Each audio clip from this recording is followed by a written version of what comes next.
What's up, y'all? What's up, y'all? I am here to talk about Interview with a Vampire. This is the second season we're going to get into. And to me, this is a watch to me because we're going to pick up where they left off from season one. I wanted to cover this last year, however, I didn't. So I'm gonna start covering it now. And the first three episodes, we're watching them as they come from New Orleans and they start their journey abroad. So we didn't see them get on the ship, but we know they made it to Europe. So let's get into it, y'all. And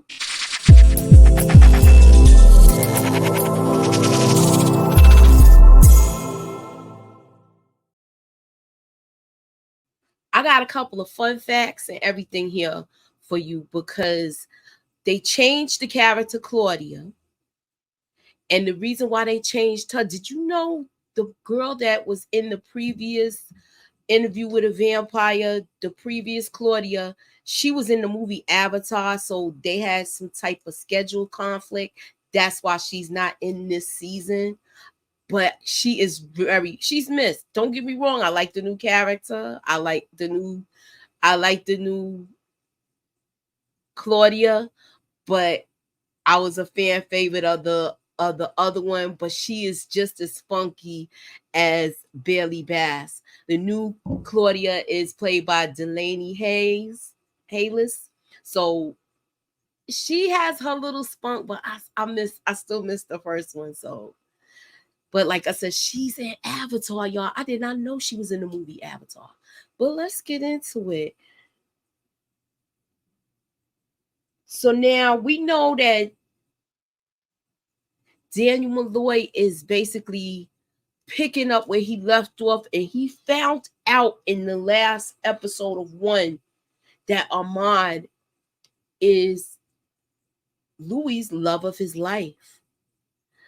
But we don't see Claudia. We're just reading her own memoirs and stuff like that. So are we going to get the whole story of what happened with her and things like that? Yes, we are.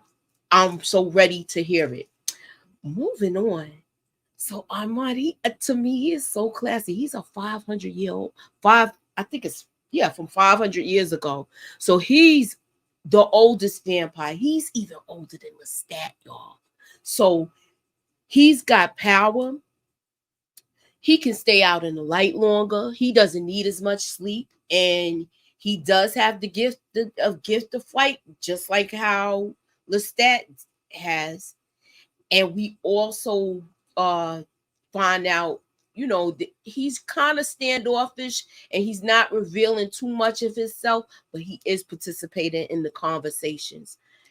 As far as it seems like he wants to keep an eye on everything that Louis is telling Malloy. So he wants to supervise this whole conversation, and we're gonna understand why he does that in the future. Moving on. Now, Louis and Claudia, they came to Europe and they left America, they left New Orleans, and now they first arrive when we first see them is in the Ukraine. And Claudia is taking like a duck to water. She's getting these soldiers. Before she take them out and drain them dry, she's learning the language. And she's very fluent in a lot of language. Whereas Louis is he still got his mind on Lestat. It's like he can't get his mind off Lestat. And he can't stop thinking about him. He can't stop thinking about Lestat, and he wants he has remorse for what he's done, but it's like he's a shell of himself because he's in mourning, and it's forcing Claudia to take up most of the slack. It's forcing her to take up most of the slack, and she's kind of getting pissed off with it because she's like, you slowing us down because you got Lestat in here, you slowing us down. And she's not, she's kind of getting tired of it. And he's trying to get himself better, but it's like they're still trying to, she's still on this search, on this hunt to find others like themselves. And they've been looking and they haven't found anything as of yet. As of yet.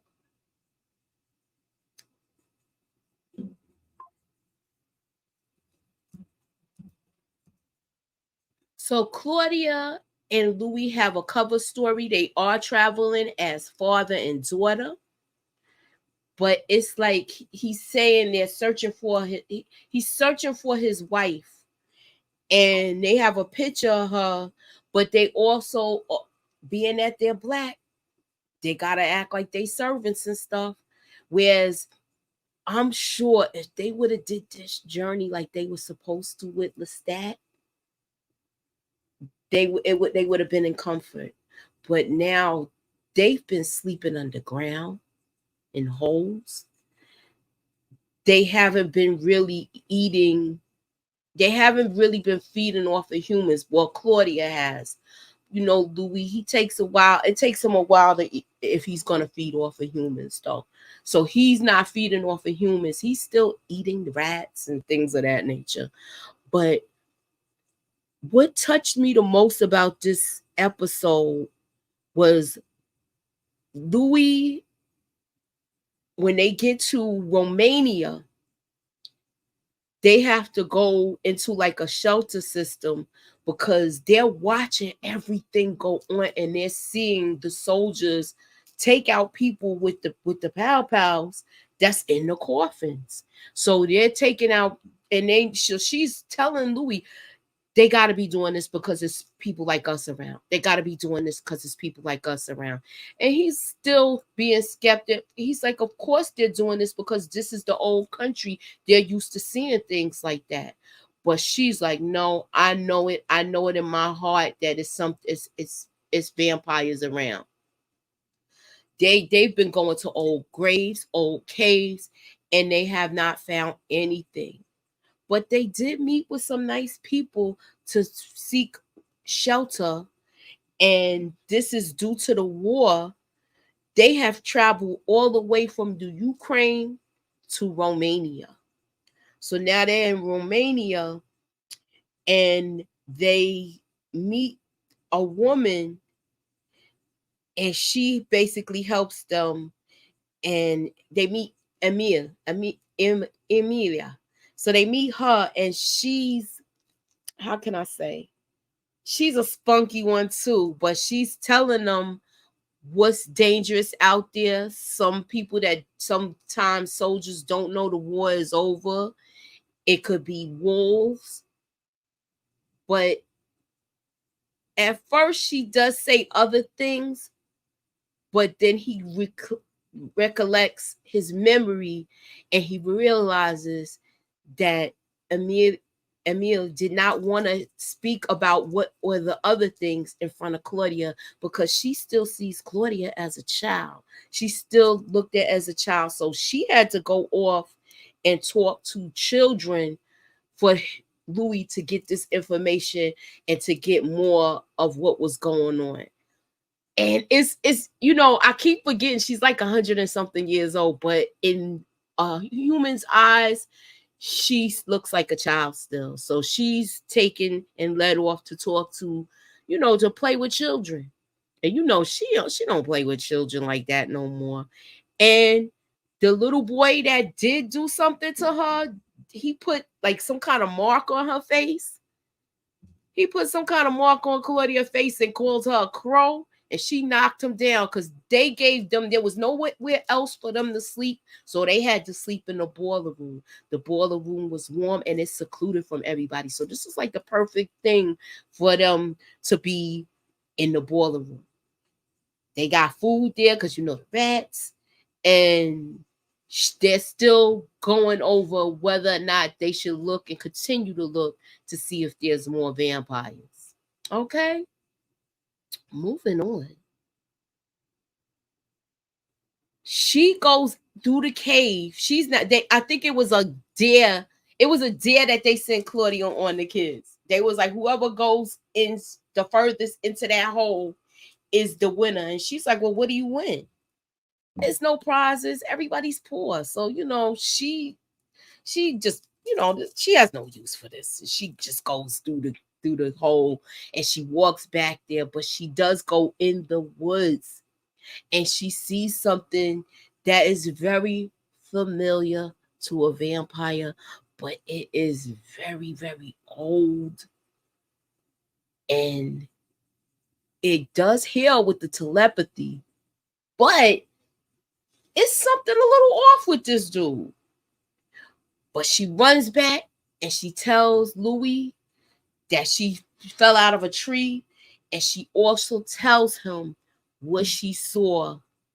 And he wants to know the significance of this conversation. Like, what are you going to say once you speak to these people? Who made you and who made you and who made you?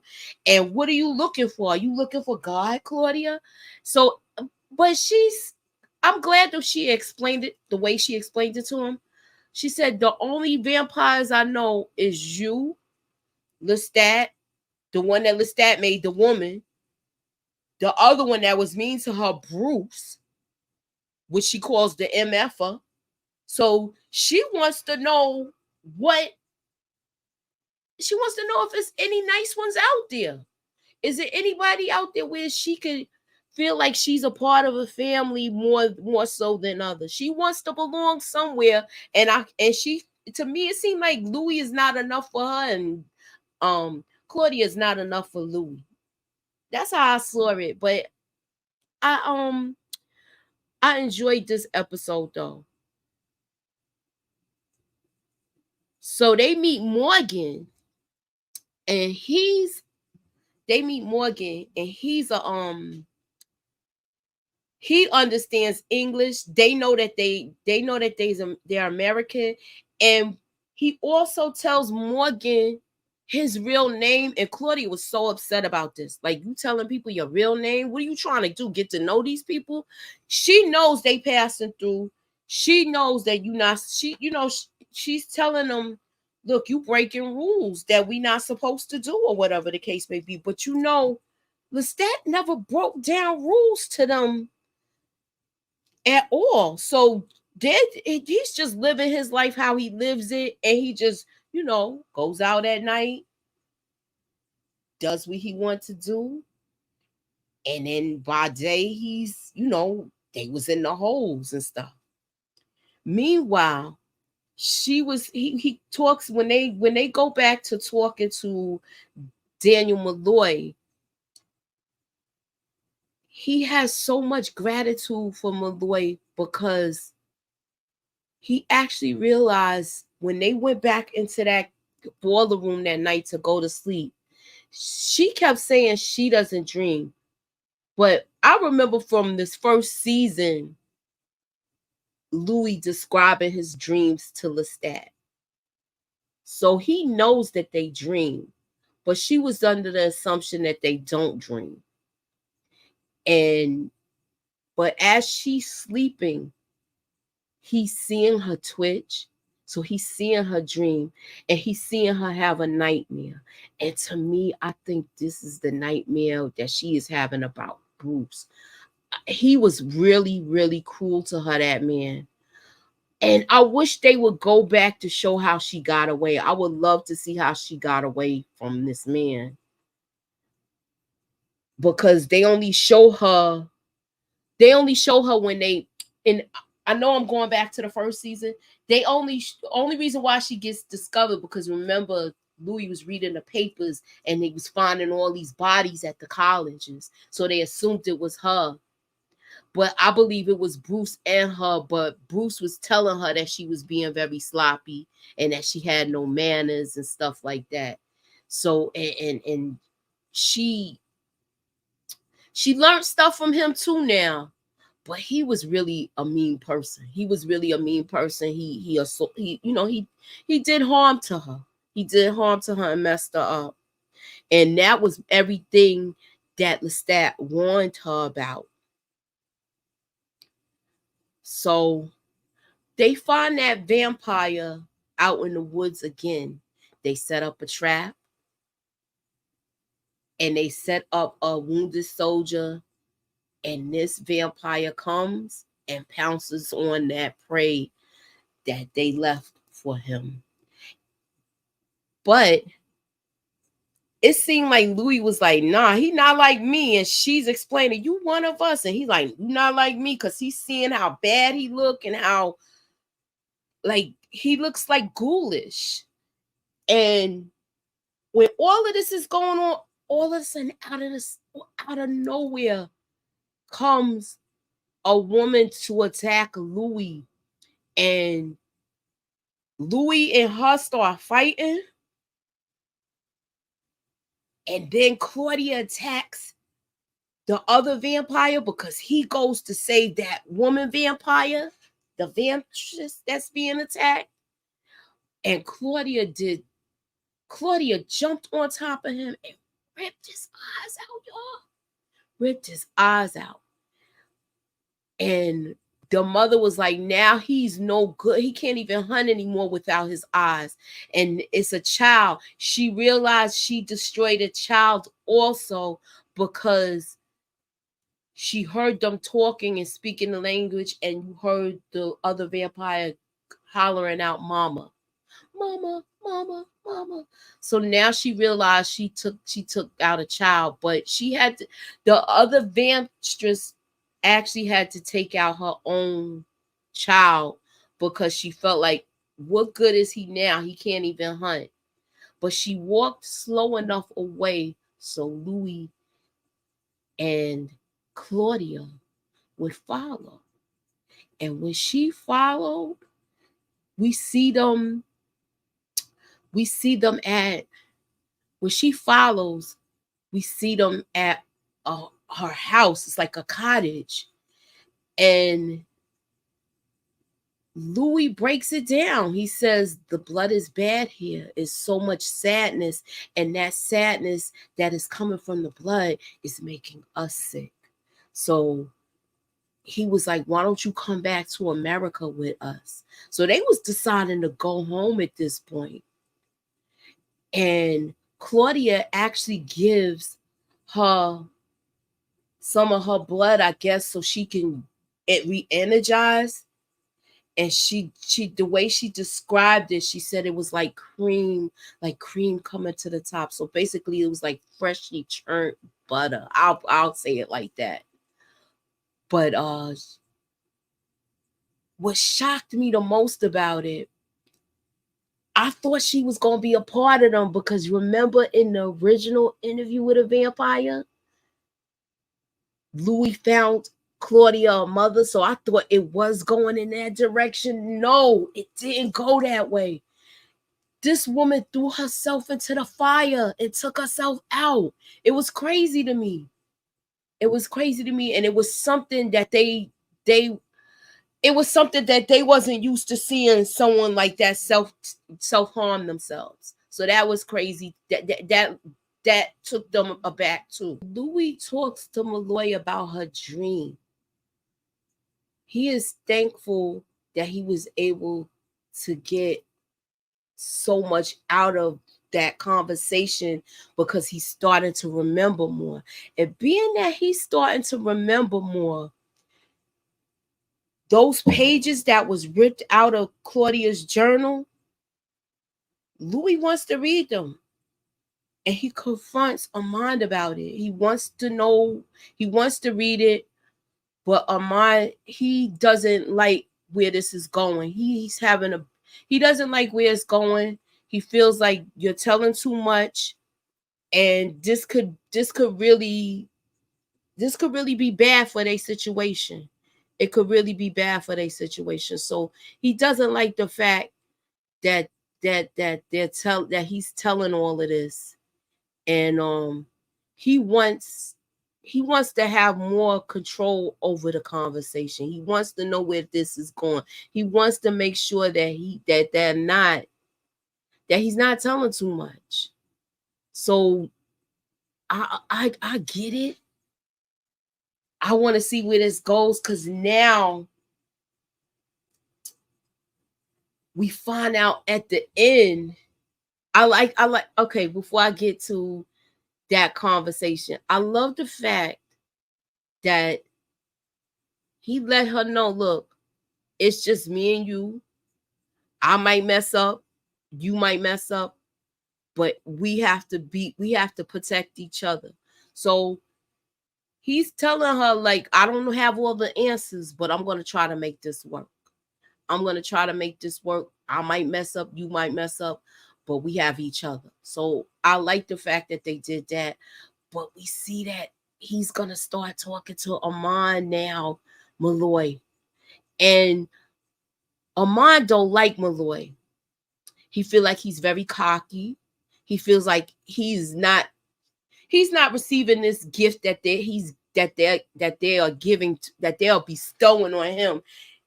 They feel like he doesn't have appreciation for this story. They said he didn't have appreciation for it in San Francisco, and now they're currently in Dubai. This is because, remember, I have to remind you, this series does flashback, so we're in today's times, and then we go back to the times in that century.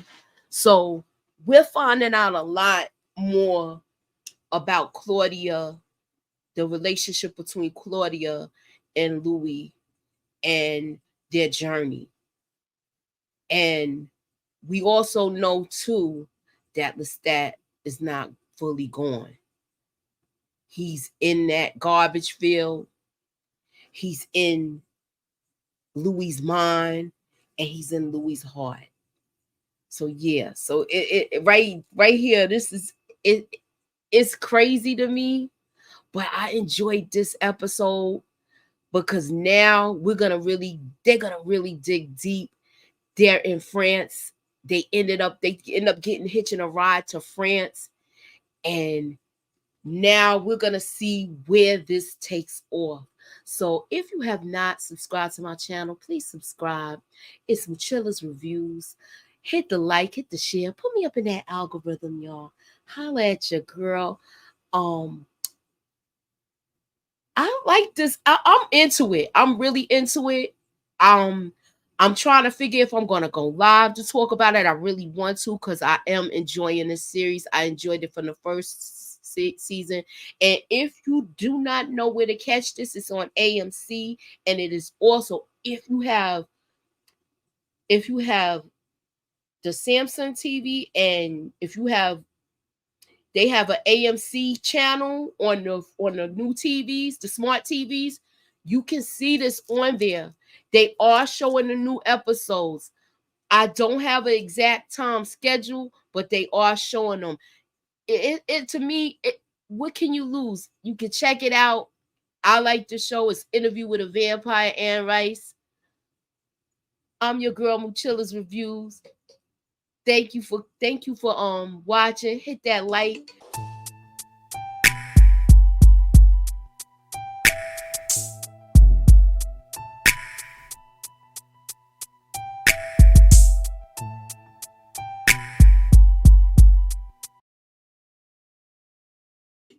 And subscribe. Thank you.